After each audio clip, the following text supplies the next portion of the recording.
ഒരുപാട് കുട്ടികളുടെ ആഗ്രഹമാണ് MBBS പഠിക്കുക എന്നുള്ളത്. കൂടുതലും കുട്ടികൾ ഇപ്പോൾ ചൂസ് ചെയ്യുന്നത് വിദേശത്തുമാണ്. പക്ഷെ അവിടെ ഒരുപാട് ചതിക്കുഴികളുണ്ട് എന്നാണ് ഞാൻ കേട്ടിട്ടുള്ളത്.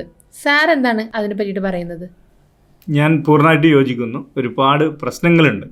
വിദേശത്ത് MBBS പഠിക്കുമ്പോൾ ഒരുപാട് പ്രശ്നങ്ങളുണ്ട്.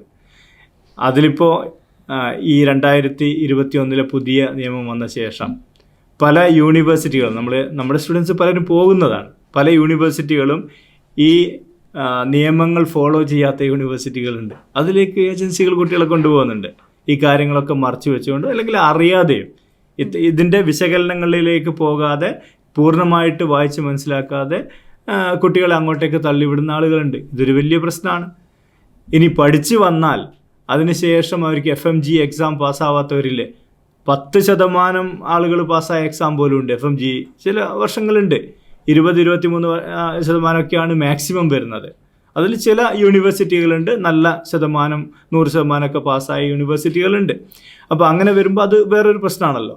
പിന്നെ ഇവിടെ നമ്മുടെ നാട്ടിൽ ഒരു സ്റ്റുഡൻറ്റ്, ഒരു MBBS സ്റ്റുഡൻറ്റിന് ഒരു ഹോസ്പിറ്റലിൽ, ഒരു മെഡിക്കൽ കോളേജിൽ പഠിക്കുന്ന സമയത്ത് ഹോസ്പിറ്റലിൽ ഒരുപാട് രോഗികളെ പരിശോധിക്കാനുള്ള അവസരങ്ങൾ കിട്ടുന്നുണ്ട് അല്ലേ? അവിടെ അത്തരം അവസരങ്ങൾ പോയ രോഗികൾ പോലും ഇല്ലാത്ത ഹോസ്പിറ്റലുകളാണ് ഉണ്ടാവുക. അവിടെ വെറുതെ പേരിന് വേണ്ടി മാത്രം അവർ ഇൻറ്റേൺഷിപ്പോ അല്ലെങ്കിൽ അവരുടെ പ്രാക്ടിക്കലോ കാര്യങ്ങളൊക്കെ നടത്തുന്ന അവസ്ഥയുണ്ട്. ഇത്തരം ഒരുപാട് പ്രശ്നങ്ങൾ അവർ അഭിമുഖീകരിക്കേണ്ടതെന്നുള്ളത് വളരെ സത്യമായിട്ടുള്ളൊരു കാര്യം തന്നെയാണ്. അങ്ങനെയാണെങ്കിൽ എന്തായിരിക്കും കുട്ടികൾ ഈ പറയുന്ന അബ്രോഡ് സ്റ്റഡീസിലേക്ക് പോകാനുള്ള കാരണം? അല്ല, ഇവർ പിന്നെന്ത് ചെയ്യണം? ഡോക്ടർ ആവാൻ വേണ്ടി ആഗ്രഹിച്ച് നീറ്റ് എക്സാം എഴുതി 25 ലക്ഷം ആൾക്കാർ എക്സാം എഴുതുന്നല്ലേ, അതിൽ 1 ലക്ഷത്തി ചില്ലറ ആളുകൾക്ക് മാത്രമേ നമ്മുടെ ഗവൺമെൻറ്റിന് MBBS പഠിക്കാനുള്ള അവസരം ഉണ്ടാക്കി കൊടുക്കാൻ പറ്റുന്നുള്ളൂ. ബാക്കിയുള്ളവരെല്ലാം മണ്ടന്മാരെന്നാണോ? അല്ലെ ബാക്കിയുള്ളവർക്ക് ഇത് ഡോക്ടർ ആവാൻ ക്വാളിറ്റി ഇല്ലാത്തവരാണെന്നാണോ? അല്ല, അവരിലും നല്ല ഡോക്ടറാകാൻ കഴിവുള്ള ആളുകൾ ഉണ്ടാവില്ലേ? അപ്പോൾ അവർ വേറെന്ത് ചെയ്യണം? അതുകൊണ്ടാണ് ഈ ധൃതി പിടിച്ചിട്ട് അവർ കാണുന്ന ഏജൻസികളിലൂടെയൊക്കെ ഏതെങ്കിലും രാജ്യത്ത് ഏതെങ്കിലും യൂണിവേഴ്സിറ്റിയിലേക്ക് പോകുന്നത്. അവിടെയാണ് ഈ ചതിക്കുഴികൾ അവർക്ക് പറ്റുന്നത്. അപ്പം അതിനൊരു സൊല്യൂഷൻ എന്ന് പറയുന്ന രീതിയിൽ സാറിന് എന്തൊക്കെയായിരിക്കും സജസ്റ്റ് ചെയ്യാൻ പറ്റുക? ഇത് ഓരോ വിഷയങ്ങളിൽ എന്തൊക്കെ പരാതികളാണ് ഇതിലുള്ളത്, അല്ലെങ്കിൽ ഏതൊക്കെ പ്രശ്നങ്ങളിലേക്കാണ് ഈ കുട്ടി അകപ്പെടാൻ സാധ്യതയുള്ളത്, ഈ കാര്യങ്ങളൊക്കെ ലിസ്റ്റ് ചെയ്തിട്ട് അതിൽ ഓരോന്നിനും എന്താണ് പ്രതിവിധി എന്ന് എഴുതി വച്ചിട്ടുണ്ട്. ഞങ്ങളത് എഴുതി വച്ചിട്ടുണ്ട്. അത് നോക്കി ആ ഗൈഡ് ലൈൻസ് നോക്കിയിട്ടാണ് ഞങ്ങൾ ആ കാര്യം ചെയ്യുന്നത്. അത് എല്ലാവരും അങ്ങനെ ചെയ്യുന്നുണ്ടോ എന്നുള്ള കാര്യം എനിക്കറിയില്ല. പക്ഷേ അങ്ങനെ ചെയ്യാൻ പറ്റും എന്നുള്ളതാണ് ഞാൻ പറഞ്ഞത്. സാർ ഇപ്പോൾ പറഞ്ഞു ഇതിന് കുറച്ച് ഗൈഡൻസ് ഉണ്ടെന്ന്, അല്ലെങ്കിൽ ഗൈഡ് ലൈൻസ് ഉണ്ടെന്ന്.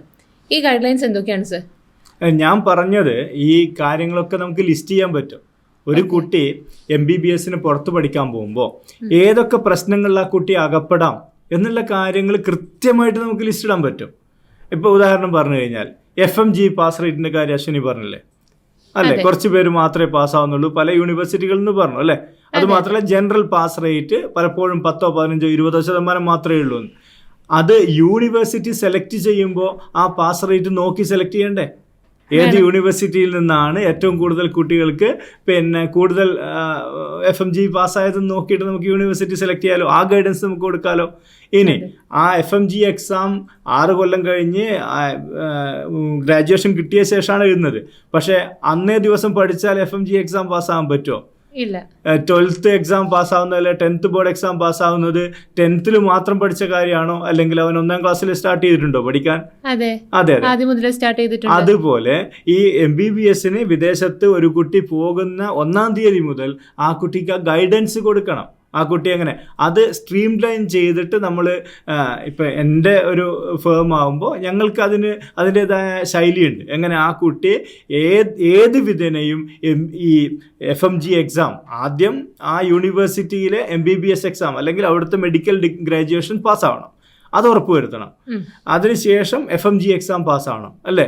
ഈ കാര്യങ്ങളൊക്കെ ഉറപ്പുവരുത്തുന്ന രൂപത്തിൽ എന്ത് ചെയ്യണം എന്നുള്ള കാര്യം ഞങ്ങൾ അതിൻ്റെ ടൂൾസ് ഡെവലപ്പ് ചെയ്ത് വെച്ചിട്ടുണ്ട്. ഇനി രണ്ടാമത്തെ ഒരു വിഷയം പറയുകയാണെങ്കിൽ അവിടുത്തെ പല രാജ്യങ്ങളിലെയും ഹോസ്പിറ്റലുകളിൽ അവർക്ക് എക്സ്പോഷർ കിട്ടുന്നില്ല, ക്ലിനിക്കൽ എക്സ്പോഷർ കിട്ടുന്നില്ല, രോഗികളെ കിട്ടുന്നില്ല. ഈ വിഷയം പറഞ്ഞല്ലോ. അപ്പോൾ അത് അവിടെ കിട്ടുന്നില്ലെങ്കിൽ എവിടെ അവർക്ക് കിട്ടാം? അവർക്ക് ഇവിടെ വന്നാൽ, ഇന്ത്യയിൽ വന്നാൽ അവരെങ്ങനെ അതിന് സപ്പോർട്ട് ചെയ്യാം, അവർക്ക് ആ പ്രശ്നം എങ്ങനെ നികത്താം എന്നുള്ള കാര്യത്തിനെ പറ്റി ഞങ്ങൾ റിസർച്ച് ചെയ്തിട്ടുണ്ട്. അതിൻ്റെ സപ്പോർട്ട് ഞങ്ങൾ ചെയ്യുന്നുണ്ട്. ഇങ്ങനെ വേണ്ട ഓരോ വിഷയത്തിലും നിങ്ങൾ പറഞ്ഞ, അല്ലെങ്കിൽ നമ്മുടെ സമൂഹത്തിൽ അറിയപ്പെടുന്ന ഈ ഓരോരോ പ്രശ്നങ്ങളെ എങ്ങനെ പരിഹരിക്കാം എന്നുള്ളതിനെ പറ്റിയിട്ട് ഞങ്ങൾ റിസർച്ച് ചെയ്തിട്ട് അതിൻ്റെ ഒരു ഫുൾ പ്ലാൻ ഞങ്ങൾ തയ്യാറാക്കി വെച്ചിട്ടുണ്ട്. അപ്പോൾ സാർ, ഇത്തരം ഗൈഡൻസ് കൊടുക്കുന്ന സ്റ്റഡി അബ്രോഡ് കമ്പനീസ് നമ്മുടെ നാട്ടിലുണ്ടാവില്ലേ? ഉണ്ടാവാം. ഇത് എന്തൊക്കെയാണ് പ്രശ്നങ്ങൾ എന്നുള്ളത് നോക്കുന്നവരുണ്ടാവാം, നോക്കാത്തവരുണ്ടാകാം. ഇനി അത് നോക്കി പരിഹരിക്കാൻ വേണ്ടി അവരുടേതായ രൂപത്തിൽ സപ്പോർട്ട് ചെയ്യാൻ ശ്രമിക്കുന്നവരുണ്ടാകാം. അതിൽ വിജയിക്കുന്നവരുണ്ടാവാം, വിജയിക്കാത്തവരുണ്ടാകാം. പക്ഷെ എനിക്ക് പറയാൻ പറ്റുന്നത് ഞങ്ങളത് പഠിച്ചിട്ടുണ്ട്, അത് നടപ്പിൽ വരുന്നുണ്ട്. സർ, ഇതൊക്കെ പറഞ്ഞാലും MBBS എന്ന് പറയുന്നത് ഒരു പ്രത്യേക തരം സ്റ്റഡീസ് ആണല്ലോ. അപ്പം അവരെ അവിടെ നമുക്ക് മറ്റുള്ള രീതിയിൽ സപ്പോർട്ട് ചെയ്യുന്നതിനെക്കാട്ടും കൂടുതൽ സപ്പോർട്ട് ചെയ്യേണ്ടി വരും. അപ്പം അതിന് വേണ്ടിയിട്ട് എന്തൊക്കെയാണ് ചെയ്യാൻ വേണ്ടി പറ്റുക? ഈ MBBS മറ്റ് പഠനം പോലെ തന്നെ ഒരു തുല്യതയിൽ വിചാരിക്കുന്ന ആളുകൾ ഒരുപാടുണ്ട്. ശരിക്കും അതിൽ ആ പഠനത്തിൽ മുഴുകിയവർക്ക്, അല്ലെങ്കിൽ ഈ ഒരു 6 കൊല്ലമൊക്കെ പഠിച്ചവർക്ക് മാത്രമേ ശരിക്കും അതിൻ്റെ വ്യത്യാസം മനസ്സിലാക്കാൻ പറ്റൂ. അപ്പോൾ നമ്മളതിനെ ട്രീറ്റ് ചെയ്യുമ്പോൾ അതിൻ്റെ രൂപത്തിൽ തന്നെ ട്രീറ്റ് ചെയ്യണം. ഇവിടുന്ന് എനിക്കറിയാം പല ആൾക്കാരും നിങ്ങൾ പോകുമ്പോഴുള്ള പണം മാത്രം കണ്ടെത്തിയാൽ മതി, അവിടെ പോയിട്ട് നിങ്ങൾക്ക് പാർട്ട് ടൈം ജോബ് ചെയ്തിട്ട് MBBS പഠിക്കാം എന്ന് പറയുന്ന ആളുകളുണ്ട്. ഇപ്പോൾ MBBS പഠിക്കുന്ന ഒരു കുട്ടിക്ക് അതല്ലാത്ത വേറൊരു കാര്യം ചിന്തിക്കാൻ അവർക്ക് പറ്റില്ല. അവർക്ക് വേണേൽ ഒരു മെൻ്റൽ സപ്പോർട്ടിന് വേണ്ടിയിട്ട് അവരുടെ ഫാമിലിയോ മെൻ്ററെയോ ഒക്കെ വിളിക്കാം, സംസാരിക്കാം എന്നല്ലാതെ വേറൊരു ജോലി ചെയ്യാൻ പോയിട്ട് വേറൊന്നിനും മുഴുകാൻ അവർക്ക് സാധ്യമല്ല. അപ്പോൾ അങ്ങനെയുള്ള സമയത്ത് എനിക്ക് അതിനെപ്പറ്റി നല്ല കാഴ്ചപ്പാടുണ്ട്. ഞങ്ങൾ ചെയ്യാറെന്ന് വെച്ചാൽ ഒരു 10 സ്റ്റുഡൻസിന് ഒരു ഡോക്ടർ മെൻ്റർ ഉണ്ടാവും. അപ്പം ഞങ്ങൾ അറിയാലോ, ഞങ്ങൾ ഈ ഏജൻസി നടത്തുന്ന സമയത്ത് MBBSനായിട്ടൊരു പ്രത്യേക ടീമുണ്ട്. ആ ടീമിൽ മുഴുവൻ ഡോക്ടേഴ്സാണ്. അപ്പോൾ ഒരു 10 സ്റ്റുഡൻസിന് ഒരു ഡോക്ടർ എന്നുള്ള രൂപത്തിൽ ഒരു മെൻ്റർ ഉണ്ടാവും. അപ്പോൾ ആ കുട്ടിക്ക്, ആ MBBS സ്റ്റുഡൻറ്റിന് ഏത് സമയത്ത് എന്ത് കാര്യത്തിൽ സപ്പോർട്ട് വേണോ എപ്പോഴും വിളിക്കാം. അതിനൊരു നിശ്ചിത സമയം ഉണ്ടാവേ. ആ ഡോക്ടർ രോഗിയെ പരിശോധിച്ചുകൊണ്ടിരിക്കുന്ന സമയത്ത് എനിക്ക് ഇങ്ങനെ ഒരു പ്രശ്നം ഉണ്ടെന്ന് വിളിക്കാൻ പറ്റില്ല. അപ്പോൾ ആ മെൻറ്റർഷിപ്പ് എടുക്കുമ്പോൾ ആ കുട്ടിക്ക് ഇന്നേ സമയത്ത് വിളിക്കാം, ഈ ആഴ്ചയിൽ ഈ സമയത്തൊക്കെ ബന്ധപ്പെടാം എന്നുള്ള ഗൈഡ് ലൈൻസ് ഒക്കെ കൊടുത്തിട്ടുണ്ടാവും. അപ്പോൾ അതനുസരിച്ചിട്ട് ആ ഡോക്ടറെ വിളിക്കാനും, അതേപോലെ സീനിയർ സ്റ്റുഡൻസുമായിട്ടുള്ള ബന്ധങ്ങൾ, ഈ കാര്യങ്ങളൊക്കെ നമ്മൾ ചെയ്തു കൊടുക്കുന്നുണ്ട്. അപ്പോൾ അങ്ങനെയാകുമ്പോൾ ആ ഫ്ലോയിൽ ആ കുട്ടി അങ്ങ് പഠിച്ചു പോകും എന്നുള്ളതാണ്. അപ്പോൾ ആ കുട്ടിക്ക് നല്ല രീതിയിലുള്ള ഒരു സപ്പോർട്ട് ആ ഭാഗത്ത് നിന്ന് ഉണ്ടാവും. അതായത് മെന്റർഷിപ്പും അപ്പോൾ തന്നെ സീനിയേഴ്സൊക്കെ ആയിട്ട് കുട്ടിക്ക് ഇടപഴകുന്ന സമയത്ത് നല്ല രീതിയിലുള്ള സപ്പോർട്ട് കാര്യങ്ങളൊക്കെ കിട്ടും. ഈ നീറ്റിൽ വളരെ മാർക്ക് കുറഞ്ഞ കുട്ടികളാണല്ലോ ഈ വിദേശത്തേക്ക് പോകുന്നത്. അപ്പോൾ അവരവിടുന്ന് എങ്ങനെ അത് സർവൈവ് ചെയ്തിട്ട് വരും? ഈ അശ്വിനിക്ക് എവിടെ നിന്നാണ് കിട്ടിയത്? നീറ്റിൽ ഏറ്റവും മാർക്ക് കുറഞ്ഞവരാണ്. നീറ്റിൽ നല്ല മാർക്കുള്ളവരും പോകുന്നുണ്ടാവാം, നീറ്റിൽ പകുതി മാർക്കുള്ളവരും പോകുന്നുണ്ടാവാം, നീറ്റ് ക്വാളിഫൈ ചെയ്യാത്തവരും പോകുന്നുണ്ടാവാം. അപ്പോൾ നമുക്കറിയാലോ, നീറ്റിൽ ക്വാളിഫൈ ചെയ്യാത്ത ആളുകളെ നിങ്ങൾക്ക് അവിടെ പോയിട്ട് ഡോക്ടർ ആവാം, ഇന്ത്യയിൽ വന്നില്ലെങ്കിലും വേറെ രാജ്യങ്ങളിൽ ഡോക്ടർ ആവാം എന്നൊക്കെ പറഞ്ഞിട്ട് വിളിച്ച് കൊണ്ടുപോകുന്നവരുണ്ട്.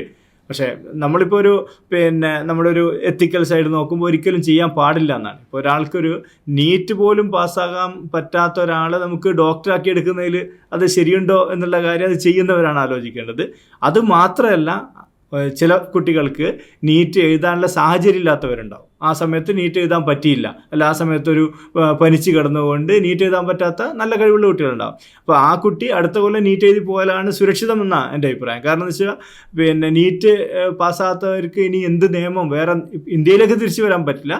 ഇനി വിദേശത്ത് അവർക്ക് ജോലി ചെയ്യാൻ പറ്റുന്ന അവസരങ്ങൾ പോലും നഷ്ടപ്പെടുന്ന രൂപത്തിൽ വല്ല നിയമങ്ങളും പിന്നീട് വരാൻ സാധ്യതയുണ്ടോ എന്നുള്ള കാര്യം നമുക്കറിയില്ലല്ലോ. അതുകൊണ്ട് അതിൽ സേഫ് സൈഡ് നിൽക്കലാണ് നല്ലത് എന്നുള്ളതാണ് എൻ്റെ അഭിപ്രായം. അപ്പോൾ സാറിൻ്റെ അഭിപ്രായത്തിൽ നീറ്റ് എഴുതിയിട്ട് പോകുന്നത് എല്ലാ സ്റ്റുഡൻസും 100% നീറ്റ് എഴുതി ക്വാളിഫൈഡ് ആയ ആൾക്കാർ മാത്രമേ പുറത്തു പോയിട്ട് MBBSന് പഠിക്കാൻ പാടുള്ളൂ എന്നുള്ളതാണ് എൻ്റെ സുചിന്തിതമായിട്ടുള്ള അഭിപ്രായം. വിദേശത്തു നിന്ന് പഠിച്ചിട്ട് ഇന്ത്യയിലേക്ക് കുട്ടി വന്നു. ഇന്ത്യയിൽ ഈ പഠിച്ചിട്ടുള്ള MBBS ഉള്ള കുട്ടികളും ഈ വിദേശത്ത് പഠിച്ച കുട്ടികളും തമ്മിൽ താരതമ്യം ചെയ്യുമ്പോൾ സാർ ഒന്ന് ആലോചിച്ച് നോക്കൂ, ആരായിരിക്കും മുൻപന്തിയിലെത്തുക? ഒരു കുട്ടി അത് വിദേശത്താണോ പഠിച്ചത്, ഇന്ത്യയിലാണോ പഠിച്ചത് എന്നത് വെച്ചല്ല ആ കുട്ടിയുടെ ഡോക്ടർ എന്നുള്ള മേഖലയിലെ കഴിവ് അളക്കുന്നത്. ഒരു നല്ല എനിക്ക് രോഗികളെ പരിശോധിക്കണം, അല്ലെങ്കിൽ സമൂഹത്തിന് നല്ലത് ചെയ്യണം, നല്ലൊരു ഡോക്ടർ ആവണം എന്ന് ആഗ്രഹിക്കുന്ന ഒരാളാണോ അല്ലേ എന്നുള്ളതാണ് വിഷയം. അയാൾ ഇന്ത്യയിലാണോ പഠിച്ചത്, വിദേശത്താണോ പഠിച്ചത് എന്നുള്ളത് രണ്ടാമത്തെ കാര്യം മാത്രമേ ഉള്ളൂ. അതുകൊണ്ട് ആ ഒരു അളവുകോൽ വെച്ചുകൊണ്ട് ഒരാൾ നല്ല ഡോക്ടറാണോ ചീത്ത ഡോക്ടറാണോ എന്ന് നമുക്ക് പറയാൻ പറ്റില്ല. കുറച്ചുകൂടി വ്യക്തമായിട്ട് പറഞ്ഞാൽ ഇന്ത്യയിൽ പഠിച്ച ഒരു MBBS അല്ലെങ്കിൽ MD കഴിഞ്ഞ ഒരു ഡോക്ടേഴ്സിൽ നല്ല ഡോക്ടേഴ്സ് ഉണ്ടാവും, മോശം ഡോക്ടേഴ്സ് ഉണ്ടാവും. വിദേശത്ത് നിന്ന് പഠിച്ചു വന്ന ഡോക്ടേഴ്സിൽ നല്ലവരുണ്ടാവാം, ചീത്തയുണ്ടാകാം. അത് തികച്ചും വ്യക്തിപരമാണ്. അതെവിടെ പഠിച്ചു എന്നുള്ളതല്ല. പക്ഷെ പഠിക്കുമ്പോൾ അത് നമ്മുടെ NMC ഗൈഡ് ലൈൻസ് ഒക്കെ അംഗീകരിക്കുന്ന ഒരു യൂണിവേഴ്സിറ്റിയിൽ പഠിക്കണം എന്നുള്ളത് മാത്രമാണ് നമ്മൾ നോക്കേണ്ട കാര്യം.